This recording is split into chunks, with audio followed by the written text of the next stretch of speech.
Hello, everybody. How is everyone? How are you, All Ryan? good, mate?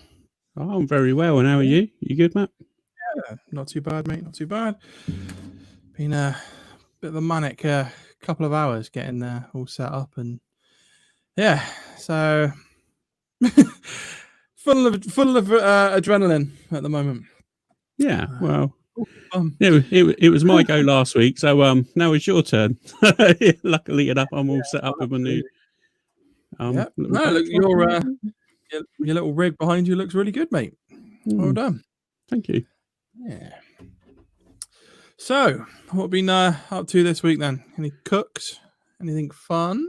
Yeah, I tried my Scotch egg thing. That didn't work. It was my son's birthday in the week, so that was really nice. Happy birthday, Charlie! 11 years old. Gonna have a little party tomorrow. Mix up a load of burgers and bits and bobs. So that'd be quite fun. I'll be seeing my brother for the first time in God knows how long because of all of this COVID thing. Yeah, that'd be good. I'm looking forward to that. Get some people in. So we've got Craig in. Nice C-Mac. Share the stream if you could. Dutchy Cooking's in as well. Hi, Steve. How you doing? Yeah, so it's a UK barbecue week this week, which is quite cool. Yeah, sure is. There's a lot of stuff going on social media at the moment. With the whole UK barbecue week, a lot of cooks, everybody out cooking. Unfortunately, I've been a little bit lazy this week, so I haven't. The only thing I did was smash burgers, and that was not on Burger Day. It was on Wednesday. So we're getting there. I mean, my brother-in-law's just bought himself a master-built electric upright smoker. Mm-hmm. That looks like looks good fun. I'm pretty sure it is. Yeah. So it's a big birthday for him soon. So his 30th birthday coming up. Wow. So we're going to get together on the weekend and we're going to give it a trial run, I think. Yeah, get some ribs on there, get some pork shoulder on there, see what it comes out like. Hoping it's going to come out quite nicely. Should be good. Yeah. So we got Lep in the chat as well. He's Lep's just rocked up. Hi, Lep. How you doing, buddy? Hi, Hi, Steve. You all right? Right. Cheers. Anyway. Cheers, brother. What are you drinking today? I've got some Magnus cider again. Still finishing off last week, so just taking it a bit steady. I'm my favourite today. Oh, very nice. That's a decent drop of cider. That it's really, really tasty. That stuff. It sure is. It is a good old tip. All that. So. Right. So our guest this week, Messy Mike. He's going to be a good one to get in. Yeah, he's yeah,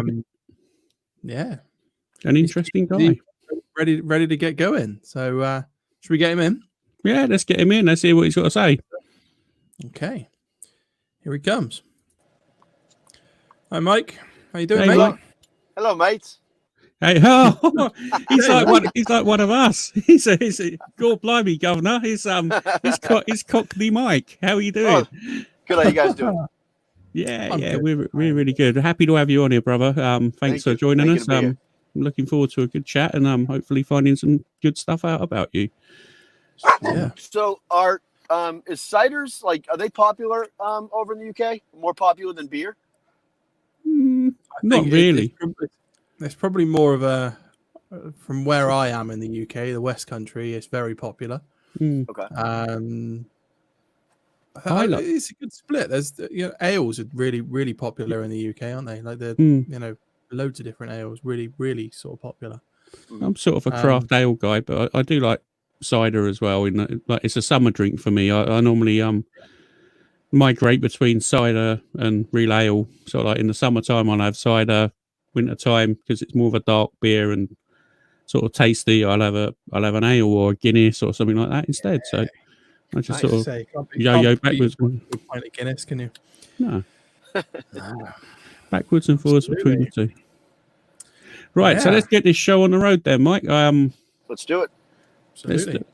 As you can probably tell, guys, that Mike is in his in the car, and you're off on holiday, aren't you, Mike?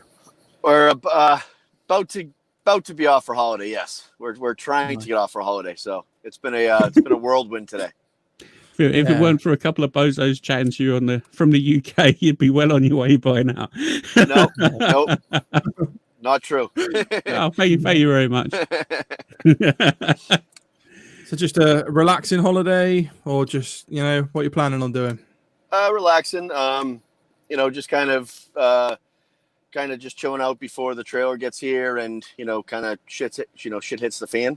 So that's basically it. We try to do every year the same place, and it's just a place to get away with the family and bring the dogs with us. So it's nice. Oh, brilliant! Nice. It sounds good. Nice break. Yeah. So So we're talking about that trailer, Mike. Give us a rundown on your trailer. That sounds a really cool thing to start off with. I'm really interested in that. I've seen your Instagram stream and like photos and stuff. So let's find out about what you've been up to with it. And what your plans are. We've been looking at spaces. We've kind of been unlucky looking at spaces. So with this whole COVID thing hitting, it kind of hit at the right time. So we ended up going with the trailer route. We bought a 30-foot trailer, Old Hickory ELEDX on the back. It's a full kitchen inside, so I don't have to use a commissary. I can cook everything right inside the trailer. It's got your 4-burner cooktop, a 3-bay steam table, 3-bay sink, hand wash sink, prep sink, Winston warmer, which is key for barbecue, a charbroiler, double door refrigerator, TV for a menu or TV on the outside, and then speaker system and lights. So it's going to look real sharp. Yeah, it sounds the nuts. Sounds like what everybody dreams of in their back garden, and yet you've got it on what, 6 wheels, ready to tow it around. I've been dreaming about it. I've been dreaming about it after seeing the pictures. It's been a long time coming. That's going to be amazing. I think I'd probably move into the unit and just drive it around and big enough. I just may. How big is it, Mike? So it's just 30 for the people feet. that don't know how long it is. Yeah, So big old unit. Feet. Then The porch is I think like the porch is like 8 feet with the Old Hickory, and then the rest is just kitchen space. Wow, a big old unit. So what are you going to have on the menu in your out your trailer then, or food truck? You call it a food truck over there, don't you? Is it a food truck or I call it a food trailer. A food truck is is a food truck. This is to me it's a kitchen trailer, right? So it's a little more it's bigger. You can't do everything in a food truck. You still need a commissary. So the kitchen trailer, you don't have to have a commissary. You can do everything right inside it, which is nice. we just developed a menu, and we try and keep things simple. We try and keep things on a kind of true Southern barbecue basis. So we're doing everything by the pound. You can get half pound, quarter pound, but everything's by the pound. And then we're doing sandwiches, Mexican Coke, Mexican Sprite, Mexican Fanta, which is pure cane sugar, so it's the real stuff, glass bottles. We're going to have some cheer wine, local lemonade and iced tea, local to New Hampshire, and then Big Red. So we're trying to, really keep it true barbecue cuisine. That sounds amazing. Sounds really good. And then we'll have, we're doing one dessert, which is going to be banana cream pie, single servings. Nice. Oh, that sounds really good, mate. Yeah. Really good. Got So my mouth whereabouts watering already. whereabouts are people going to be able to find you when it's set up and ready to go then, Mike? So we're going to be at 161 Rockingham Road in Derry, New Hampshire. It's about 15 minutes from my house, which is really nice. The property owner's a great guy. He's been doing a ton of work to the property to get it, ready and, basically make it look nice. Took down a bunch of trees. We have a water supply line, which is going to the trailer. So we'll be all set with water. 200 amp service will be going in, I'd probably say within the next week. So yeah, I mean, it's pretty much a restaurant on wheels. Wow, that's amazing. Yeah, I wish I was closer. I'd come for something to eat. The way you're explaining Absolutely. it sounds delicious. Absolutely right. It sounds amazing. I'd be first in line, Mike. You're gonna have them queuing up, mate. To be honest, hopefully Yeah, you'll be. Well, when you come to the States, you'll have to stop in. Oh, for sure, 100%. Awesome. Might have to get a flight from where I am, but yeah, that'll be all right. Okay. I'm sure we can wangle that somehow. A little trip down to you from wherever I have to go. So Business expense. Yeah, I'm pretty sure that's what you put them down as. I had to go via, where you are to get home. That's it. Yeah, definitely. That's what I'm going for anyway. I'm sure I can pull it from work. Yeah, sounds perfect. You got to give it a go. So we've touched on your food trailer. You've also got a really good selection of rubs and sauces out, haven't you? Or sauces, for sure. So we have one rub, which it's an all-purpose rub, but it's really good on pork and chicken. And then we have two barbecue sauces out, which one it's original and basically the same recipe as original, little twist to it. But then we added ghost pepper and reaper peppers to it. So it's I called it a hot, but it's spicy. It's a very well-balanced heat. Hits you up front, doesn't hit you in the back. You're not going to burn your face off. But if you do like heat, then you'll love the barbecue sauce. And it's been doing very well. We're in a bunch of stores in New Hampshire and Massachusetts. Hopefully to getting a couple more. We just added the online ordering, which has been huge. So yeah, it's been doing well so far. And then we're hoping to add. I do a Carolina mustard sauce, which is amazing. People love it, and I've been meaning to bottle it. I've just been kind of lackadaisical, waiting for all this other stuff to happen. So I think I'd say within the next year, the mustard sauce will be bottled. Oh, but we are going to offer. So in the trailer, we're going to do the two barbecue sauces, the mustard sauce. I have a vinegar, basically kind of like a Tabasco-y type sauce. And then we're doing a white Alabama sauce. Oh, an Alabama sauce as well. Yep, for the chicken wings. That's on my list to make. That's absolutely looks delicious. It sounds really, really, really tasty. In fact, going off on a slight tangent, I remember last year you gave me a recipe to make crispy chicken wings with mayonnaise, which was a really, really cool thing. I'd done that hit that up on my Weber, and they were really tasty. It was really, really cool for you to tell me about that recipe. So thank you for that. Awesome. Well, I remember it was really good. Really, really good. Thank you. Mayonnaise makes everything better. To be honest, it sounded such a bizarre thing because like we don't cook with mayonnaise over here. Like you just put it in a sandwich. So you said, "Oh yeah, put it on some chicken," and I was like, "No, give it a go." But it was so good. It was really, really nice. Really nice. Thank you. Sounds good. Something I would have never thought about doing, but I tried it. You know, it's all about trying stuff. So thank you very much. Awesome. So, you've been involved in a few competitions, I hear. Nothing major. No, We've done done more than I have there. So when I first started out, I'd say about 5 years ago, we entered a contest called Crazy Days in Middleborough, Massachusetts. Okay. Not really knowing much. It was a rib and chicken wing competition. A bunch of teams, and we ended up doing second place in chicken wings and second place in ribs. Nice. So for the first competition, I'll take it. But it wasn't so much the competition. It was about the relationships that I built from that competition. There were, about 3 guys that I still talk to on a daily basis just from that competition. And they're a couple of my closest friends. Mm-hmm.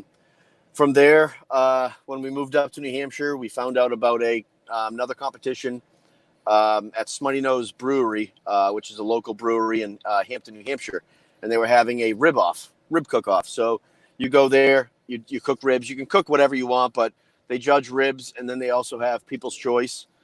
So people come buy your ribs, and then they choose. We've taken first place in that for the past 2 years. Oh wow! For the judging, and we took second place this year in the judging. Second place in People's Choice, first place in judging the last year, and then the year before that we came in first. So it's a great time, great event. I think it's only going to get bigger, which is awesome.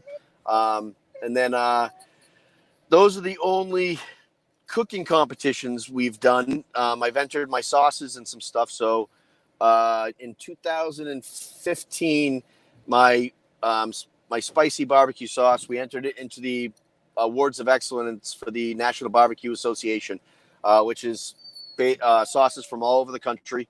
So you have, Stubbs, Sweet Baby Ray's, Kraft, Heinz, KC Masterpiece. Yeah. And so we ended up coming 5th in that in that one, it was out of 410 sauces. Oh, wow. And then that's amazing. I entered the same sauce in the American Royal, and we ended up coming 48th out of, I forget, but it was over 500 sauces.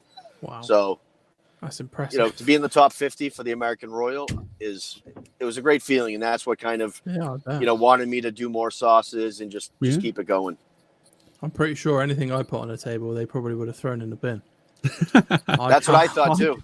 I cannot seem to master the art of doing sauces, rubs and stuff. Yeah, I just it's either it either goes wrong. It either tastes disgusting, or it looks disgusting and tastes mediocre. I've never really nailed the sauces yet, and I'd love to, but it's just I find it not tedious, but when you've done it sort of 15, 16 times and you're there like, yeah, I'm pretty sure this is going to do what the last lot did.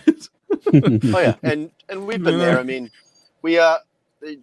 I can't tell you how many times I'd get a stock pot out, start putting stuff in it, and you're going, and then all of a sudden at the end you're like, are you shitting me? I just wasted all this time and effort, and this sucks. Yep, absolutely. So many times. Got a big bowl of just shit that's going to go down the drain. Yep, exactly. Exactly. Yeah. Oh, yeah. At least I feel better now, because at least I know I'm not the only person that ends up pouring my attempted sauces down in the bin every time I make them. But look, if you don't try, you don't know. And you look where Mike is. Exactly. He's sort of persevered, and he's been placed pretty decently in the Royal. Just with his. Absolutely. So if you don't try, you don't know. So it's always worth giving it a bash. That's what I say. Exactly. Yeah, and if you don't fuck up, then you're not doing trying. something wrong. Yep. Yeah. Yep. if you're not trying, that's Yeah. for sure. I've certainly had my fair share of fuck ups. It sometimes feels like I got more fuck ups under my belt than I have successful cooks. Okay, so we've got a quick question from the chat. Craig McPherson said, what place did Mike take at the world famous C-Max Riverfest barbecue cook-off last year? That would be probably I didn't even place. I think I came in last. No. C-Mac. Yeah. That's Yep. not a nice thing to do, C-Mac, making us No. ask that question and What rub I've- salt what in the I've- wounds by the sounds of it. What I've found out is, you know, like even local brewery, good friends of mine down the street, they had a chili cook-off, and you know, it seems once people know that you do this for a living, Mhm. then you kind of already get blacklisted.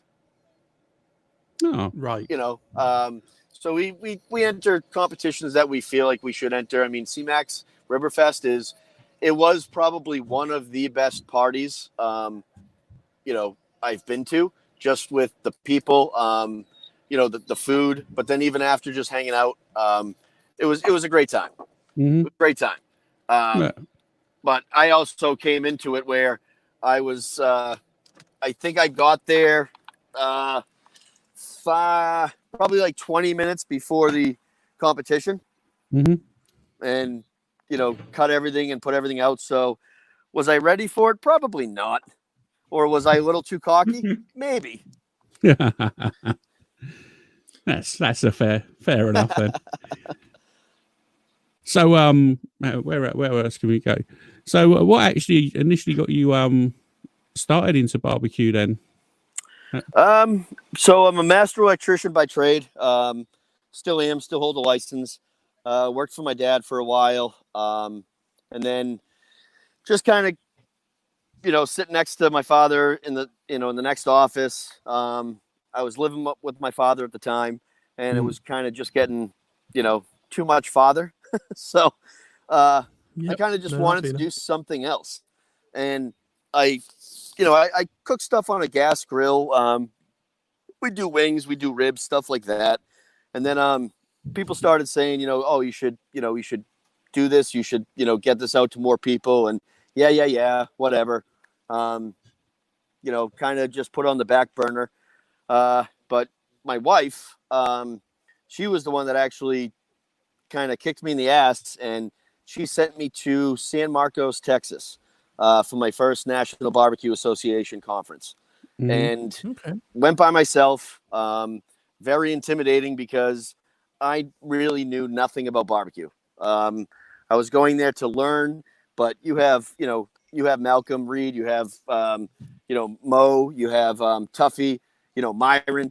You have all these guys, and they're there, and this is their livelihood. This is their life. And one day I was sitting at the bar having a drink, and this guy, Julian Humans, came up to me.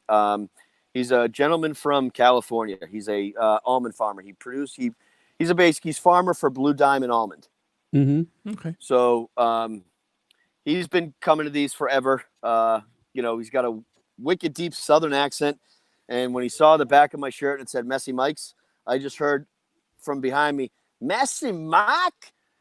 And I turned around, and this guy in overalls is standing there with a straw hat, dip in his mouth, and was just like, what's up?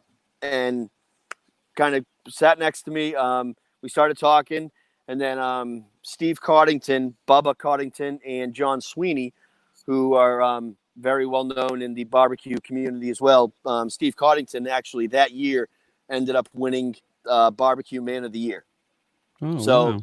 They came up to me, and we all basically just started talking, having a conversation. And then they asked me, you know, who you here with? Do you want to come kind of hang out with us?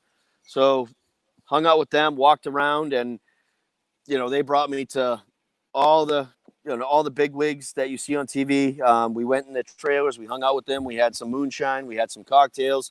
Wow. We cooked with some of them. So, you know, I cooked with Malcolm and his brother-in-law. We cooked with Brad Orson with the Shed. And for me, it's like, you know, I see those people on TV. They're kind of my idols. Yeah. And I'm Did sitting here. you sort of feel a bit kind of starstruck being sort of amongst the royalty of barbecue sort of thing? Or I think I had a smile on my face the whole week. yeah, I would have done as well. I'd be like, oh, it's you, and I'll watch you. You know, that's so cool. But seeing them in action, and then seeing them, kind of having a good time in action, kind of having a good time, because it was the first year I believe was a competition, and then kind of getting secrets, seeing what they do. I got a lot of tips from them, not just cooking wise, but like the PVC pipes under the table to raise the table so your back doesn't kill you when you're doing, when you're prepping stuff. Mm-hmm. The quick covers, they're kind of like shower caps for tables. Idea. All right. Stuff like that. Paper towel roll when you're putting, you have a tent, you take a bungee, put the paper towel either hanging on the tent or hanging under the table so it doesn't get wet and it doesn't blow in the wind. Mm-hmm. So I mean, I learned a lot of kind of, I would call it redneck engineering. Yeah. Which might go with that. Has been huge. And then from there, I enjoyed it so much. We were going every year. So I've been to Texas twice, Tennessee, Jacksonville, Kansas City. So we've been all over the country, and I'm basically just trying to bring a little of everything I learned back with me. Mm-hmm. So it sounds like you've been about, and you've had a lot of experience on the sort of in the competition world with some top names. That's really, really cool, Mike. Fair play. Thank you. So sort of bringing it around a little bit. What's your favourite thing to cook or recipe?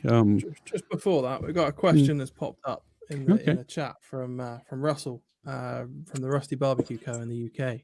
We got anything planned to cook whilst you're on holiday, or are you no cooks on holiday? So no smoking. I'm not going to do any smoking because I'm not going to have a smoker with me. But I'm bringing my Blackstone, and I actually have some A5 Japanese Wagyu steaks. Blimey! Nice. So we're planning on cooking those up, and I'll definitely take some pictures. I'll try and do a video, but absolutely. I suck at videos.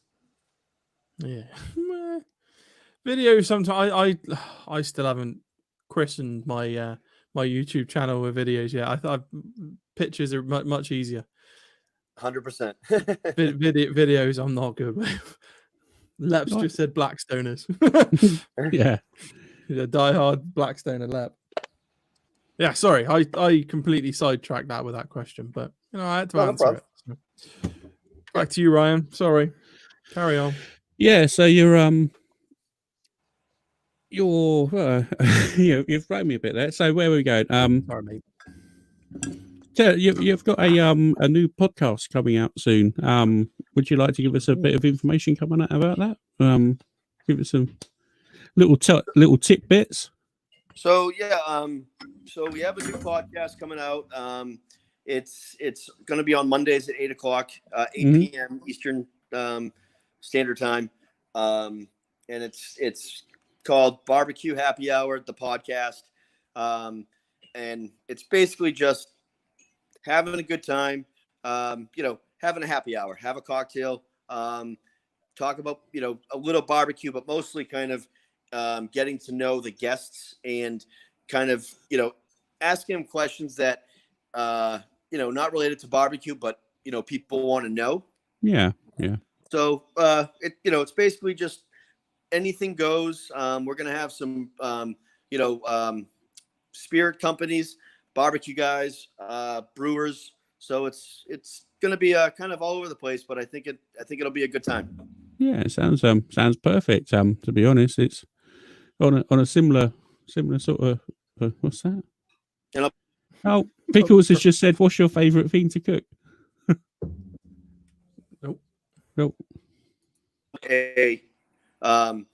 He's a pit master in Pennsylvania. He owns Big Dan's Barbecue, and he's actually he's just building a restaurant right now.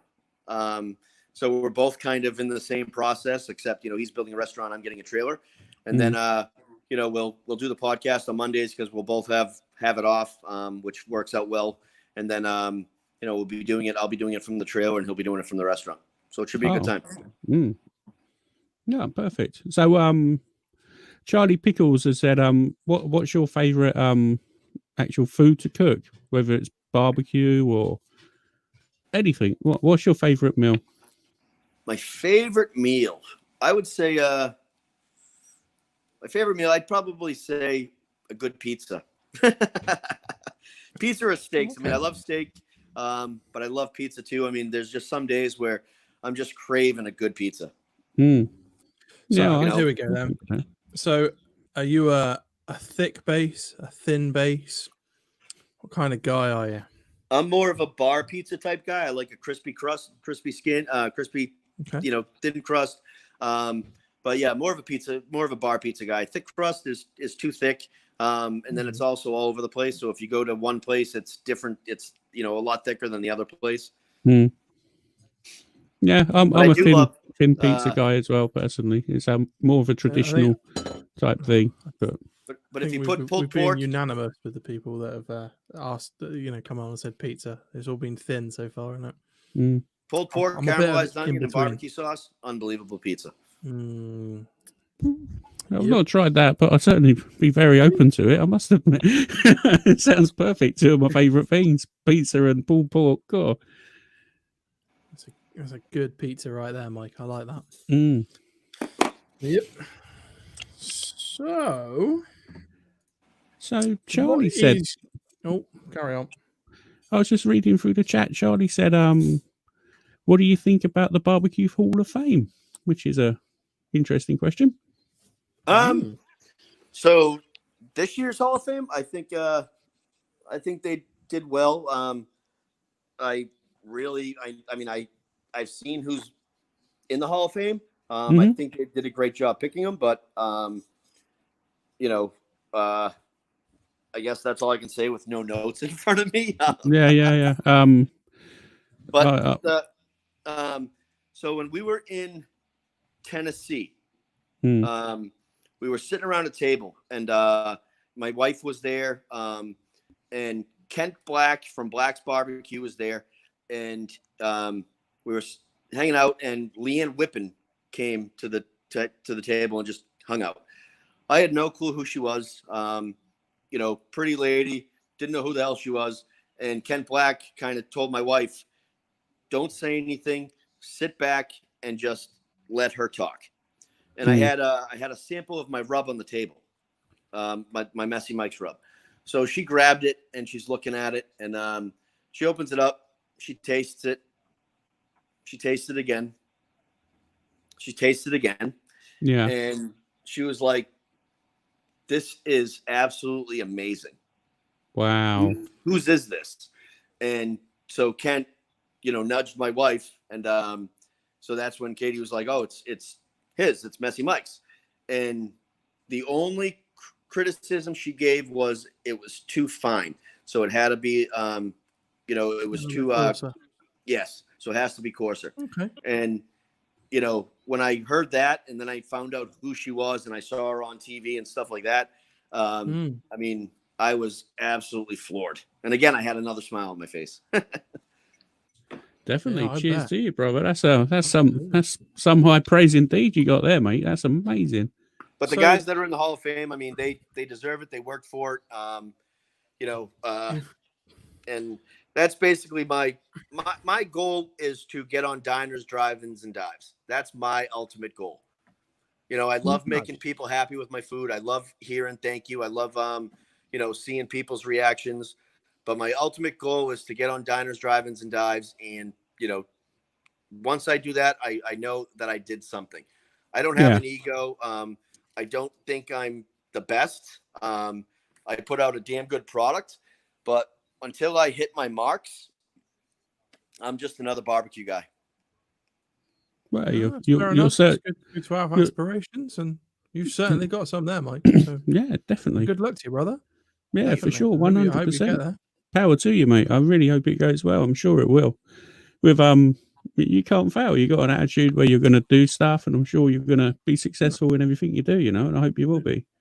Hopefully. Am I right in thinking that this year's Hall of Fame inductees would be Don Davidson, Aaron Franklin, and Desiree Robinson. Yeah, they've already been called. They're in. Pretty sure it's those three. Yeah, they're in. It was done a few weeks ago, wasn't it? Yeah. And Aaron Franklin, he's a funny individual. I got to do this because I'm looking at my double chin, for God's sakes. He's very humble. He doesn't eat barbecue. He's almost like the mad scientist of barbecue. Mm-hmm. He cooks it. He cooks a lot of them. He cooks a lot of brisket, but he doesn't eat it. And when you meet him, he's just like another person. He'll sit down, have a drink with you. He'll tell you anything that you want to know. You've met Aaron Franklin? Yeah. Wow. No way. Yeah. That's a bucket list goal for me right there. That sounds. I bet that's awesome.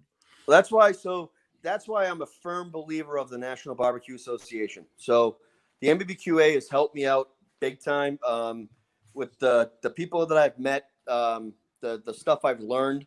Because you constantly learn every year you go, you learn something different. You take classes, so it's not really a vacation.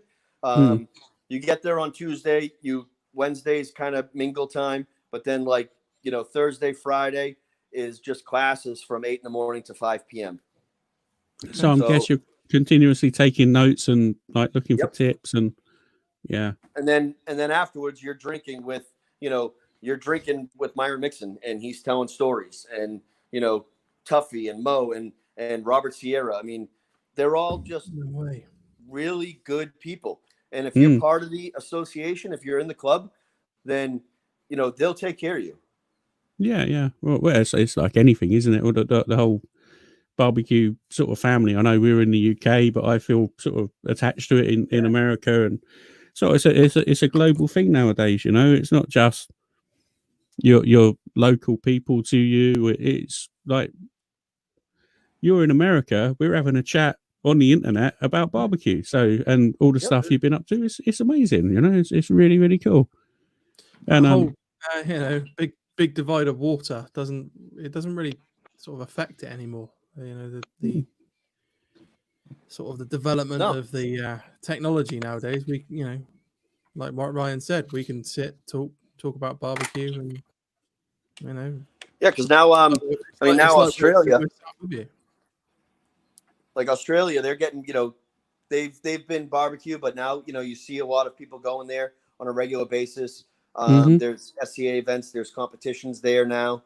So they're actually, on the map for barbecue. So it's just getting bigger. It's going to be, it's going to be all over the world if it isn't already, but it's going to be, excuse me. Certainly growing.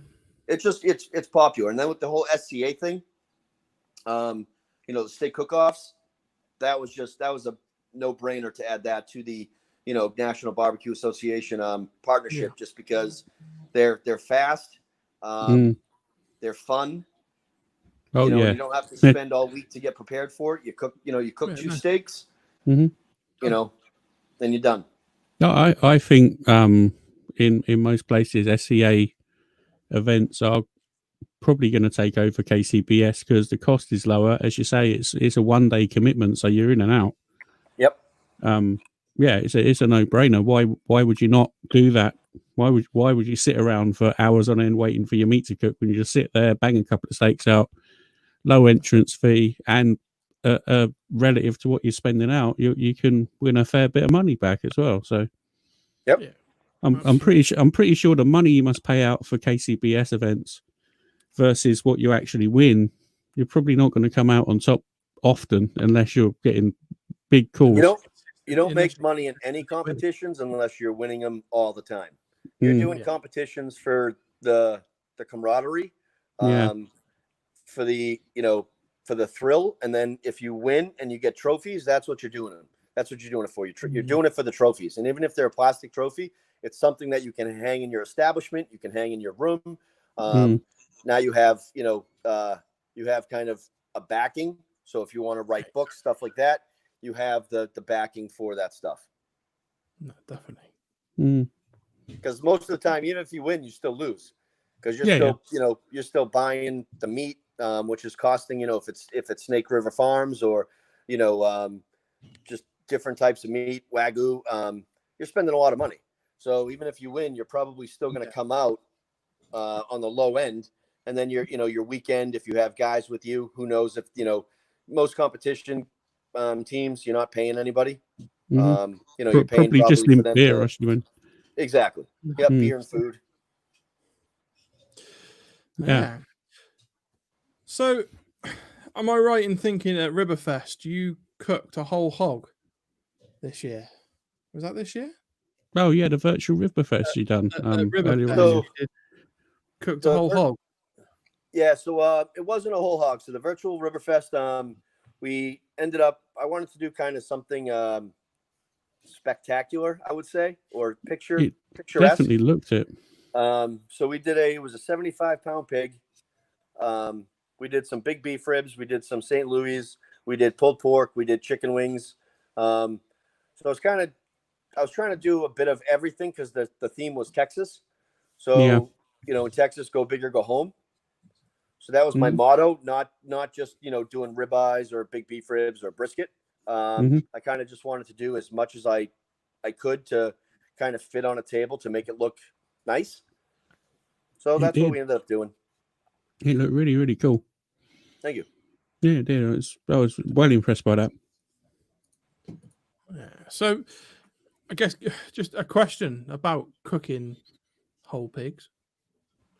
Anything, if anyone was wanted to cook a whole hog, anything that you recommend, or any sort of niggly points that you've hit in the past, anything you recommend to do to help people achieve that, perfection. Have fun. Because so when I cooked, so when I first before I started, probably post a little before 5 years ago, maybe probably longer than that. When I knew I was getting into something like this, and I had an interest, we got a pig roaster in Maine, and we went up to family camp. We got a 125-pound pig. Thing was huge, and it was a propane roaster, so figured just throw it on. The roaster would do all the work, and forget about it.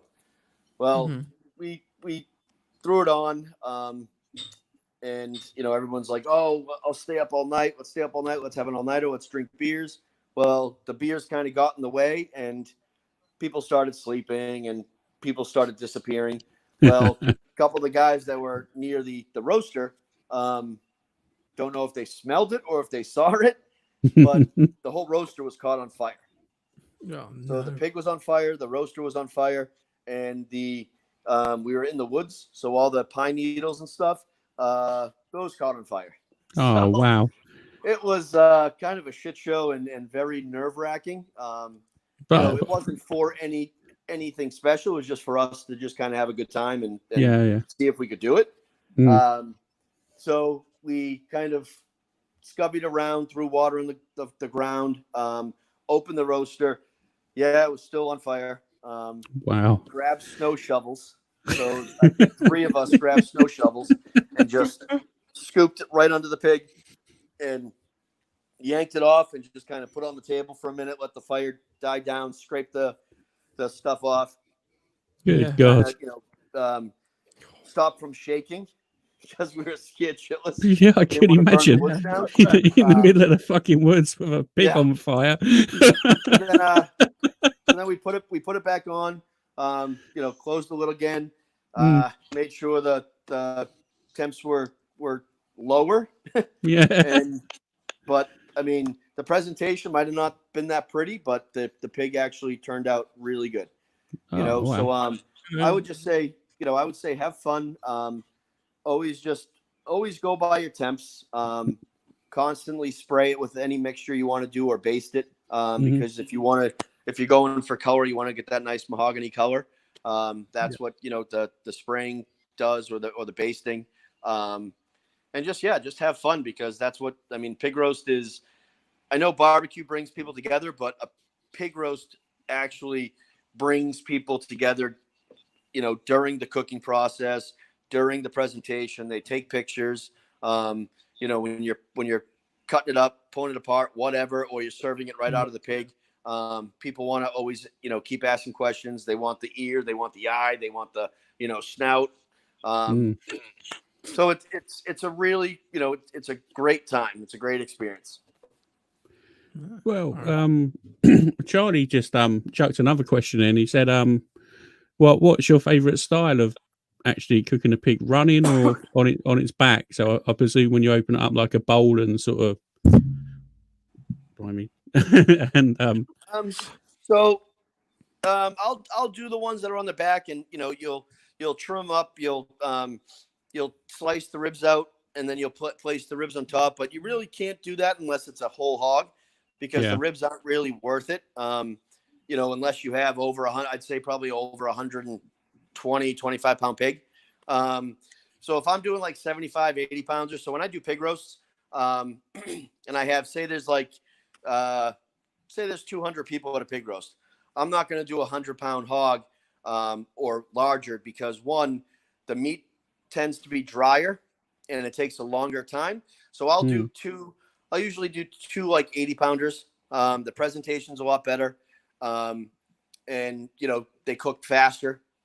So I always, a lot of stuff that I do, it's just the regular pig roast where they're kind of laying down on their belly.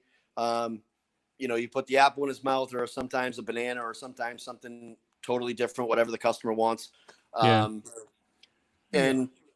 we basically go from there. And then sometimes we'll even slice it. So you slice it on the top, peel the skin back, so the whole front is still intact and looks good. And then you'll serve right out of the pig.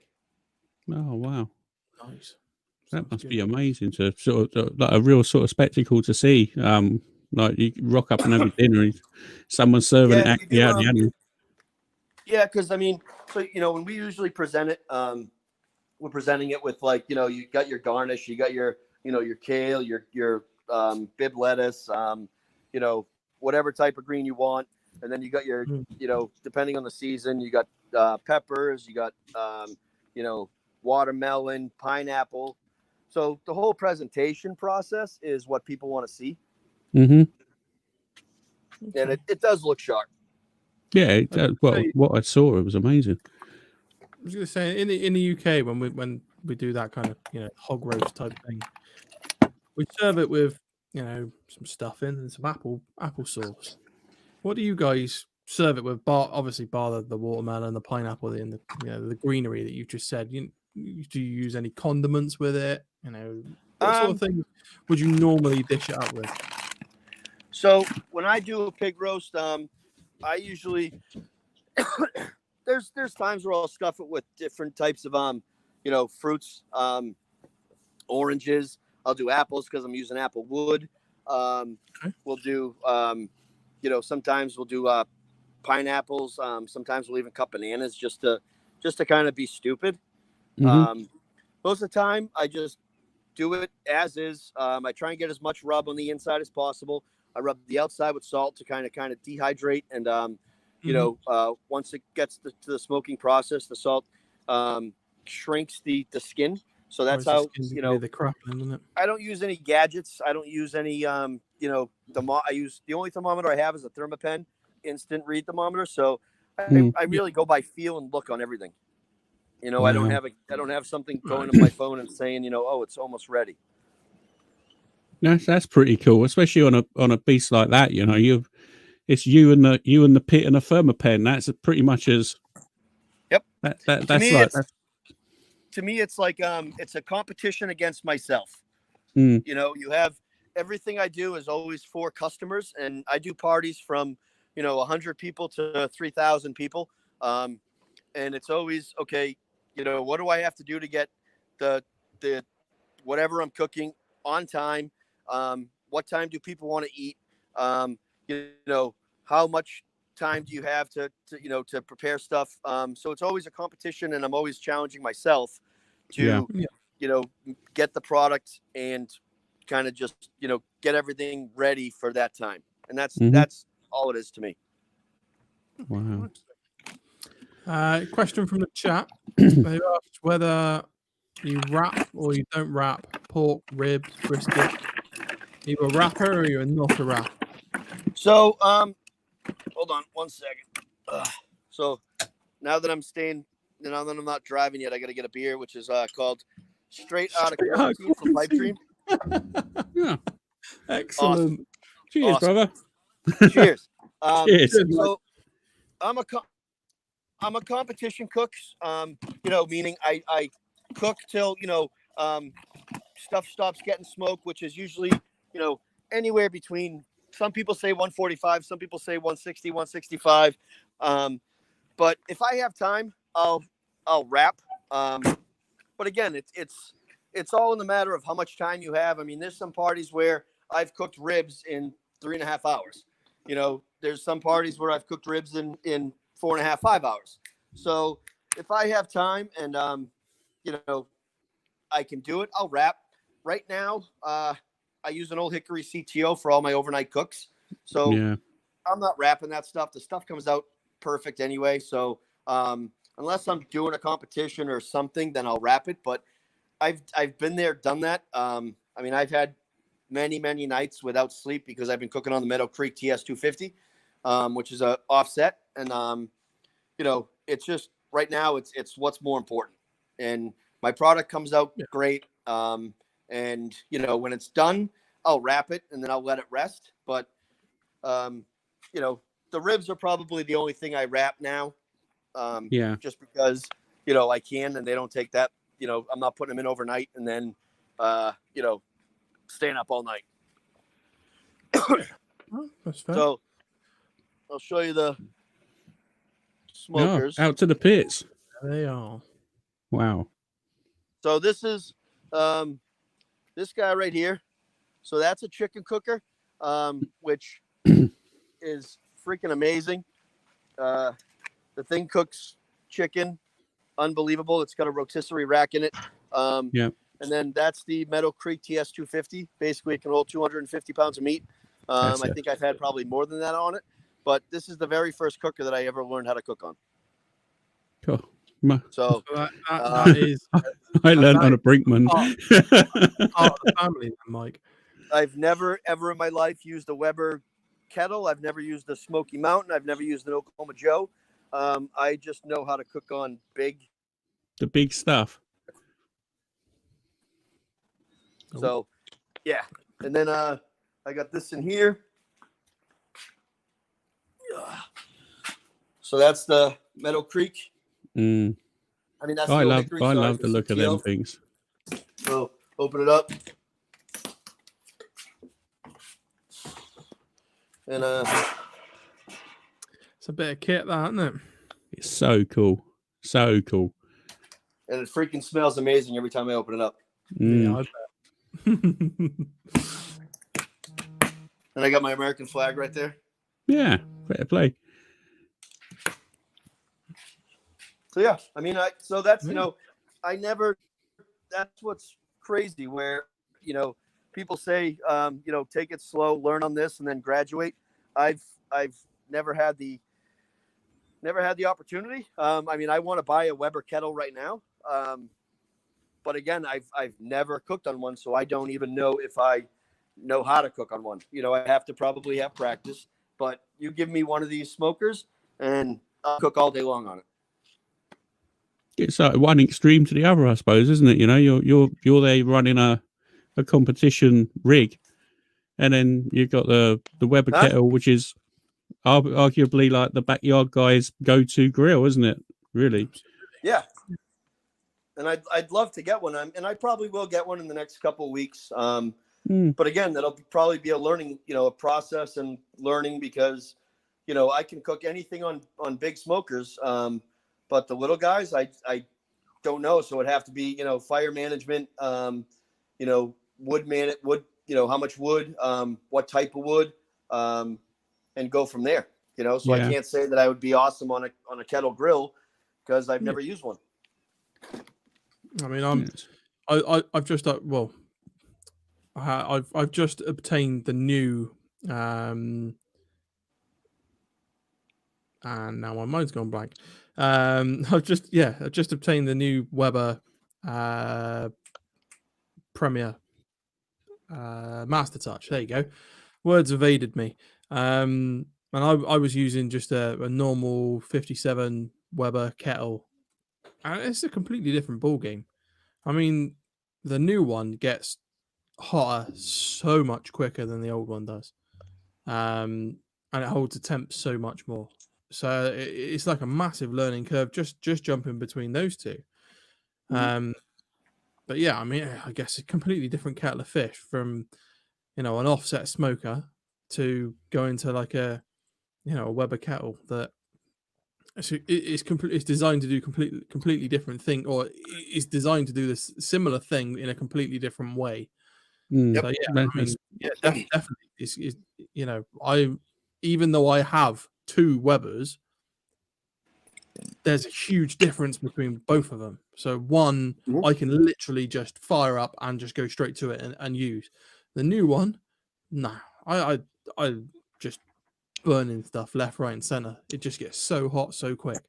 And that's why. So every time, the thing I always tell people, no matter what smoker you're using, get it up to temperature and put white bread in it. I know it's everybody probably says it, but it's the best thing that you can do to see where your hot spots are. Yeah. And I always do that with everything, because even the offset, it's a big offset. So you have you probably have a 25 degree, maybe between 20 and 25 degrees from, left to right. So, you have to know, what you're going to be putting on that side compared to the other side, so your bigger meats will probably go on, the other side, your smaller meats will go on the side that's, off a little bit. Absolutely. And then, the whole thing with the Webers and stuff, I use lump. So that's all I use. I use Royal Oak, lump charcoal. I don't like briquettes only because they're messier and they when you clean up, it's more of a pain in the ass. And when you're on site and you don't have a tin can to scoop ashes in, lump is the best way to go. So, I think it's a better burn as well, in my opinion. Yep, it's hotter. It's more consistent. And so I use that in my offsets. I use lump charcoal for the heat source, and then I use fruit wood. So I live in Londonderry, New Hampshire, and we have an abundance of applewood. So I've always been taught, barbecue is region based. So use what you have. Don't outsource anything unless it's for a competition.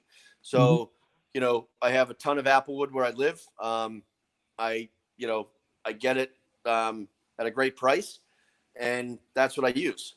So, I tried using oak, and to me, that's just it's a dirty wood. The flavor's good, but it's just a dirty wood. So your stack, your firebox, you have to clean it a lot more, and it's dirty, and it takes a lot longer to get that blue smoke compared to apple. Yeah, definitely. You've just got to run it at a higher temperature. Is what I found in my drum. You need to, instead of having it at a low, sort of like a 235, you got to be pushing 250, 275 to get a decent clean smoke off of oak wood. Is what I've found in my experience. But so we've covered a lot of the questions. Actually, we're flying through this. It's going really well.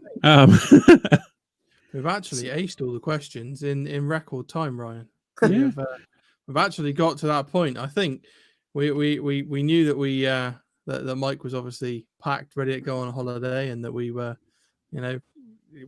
trying to keep it as quick and punchy as we could so that he could get off and finally go and relax, put his feet up a little bit, didn't we? Mm-hmm. Oh, my feet are up. Now I think it's definitely time to run the logo. Everyone can go and answer the door, and we'll be back for a couple of beers in a minute. If you want to stick around, Mike, please do. Stay and have a chat. Let's say thanks to Mike for coming on. Mike, do you want to tell any of the guys that are in the chat your your social media handle, so that if they're not following you already, they can hit you up, follow you, see what you're all about. So it's basically Messy Mike's BBQ on everything. Instagram, Facebook. I don't do Twitter. I barely do Facebook. But yeah, Messy Mike's BBQ on everything. I don't have any YouTube videos, so basically just Facebook and Instagram, and then it's Messy Mike's BBQ barbecue spelled with a CUEQUE.com. You can find my sauces on Instagram or on my webpage. So, and if you ask Lep, he loves them. So you can take his word he does. He does. I've spoken to Lep about your sauces. He high praise indeed. He absolutely thinks they're amazing. So yeah, absolutely. Are we going to be able to steal you for a little bit longer, or are you going to jump in the car and get off to your going on the travel? So here comes the wife. Are we ready to go? Well, I'm waiting for the songs to download, but she's waiting for songs to download. Are you shitting me? There is nothing wrong with that. You can't have traveling music. Yeah. So I'll stick around. If I have to go in the car, then I'll put it in the car. Okay, brilliant. So, right then, guys, we're going to do the 3-minute little sort of answer the door break. So, or refill your drink. Refill your drinks. Hi, you all right? Yeah, refill your drinks, guys. We'll be back very shortly. See you in a minute. Yeah, we're going to open the pub club now. So get ready for a few drinks and a bit of chat. Oh, I like See you soon. I like that. Yeah.